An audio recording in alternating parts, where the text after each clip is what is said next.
Philip to Evelyn, 18 April 1945. Dear Evie, change of address form. Corporal Phil Strongen, 330-51975, 866 Air Engineering Squadron, 440 Air Service Group, APO number 559, care of Postmaster, New York. Working day and night, honey, accomplishing the, quote, paperwork, end quote, necessary to the changeover. I'm in the Air Corps now, still at the same base.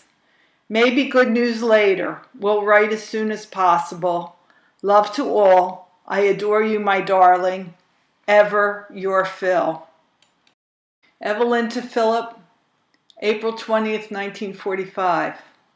My dearest one, there will be no letters for the 18th and 19th simply because I skipped writing intentionally.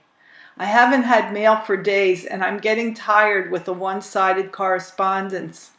I know it isn't your fault, that you must be writing once in a while, but I find it extremely difficult to write at all, even when I may have something of interest to discuss. Perhaps something new will come through tomorrow or the beginning of next week.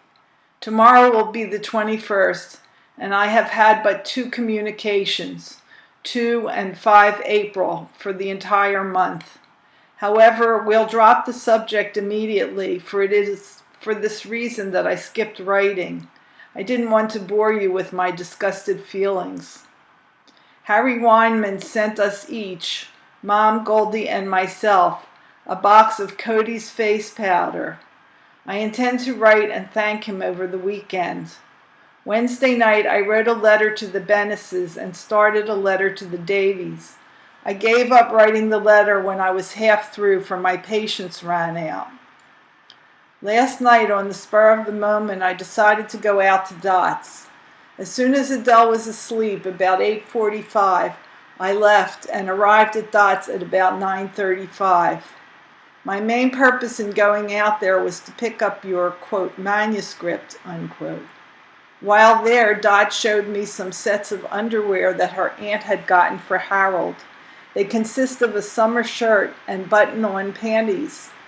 I usually pay about $1.35 for such a set, and her aunt only paid 59 cents per set. Dot gave me one of Harold's sets to try on Adele for size. A size 6. It fits her perfectly, but we both decided to buy size 8 due to the fact that most underwear shrinks after continual washing. I ordered 4 sets.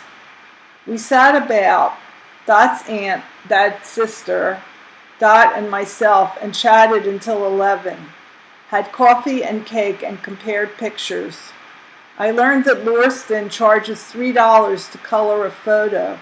Since this is the case, I am not going to have your 5x7 photo colored.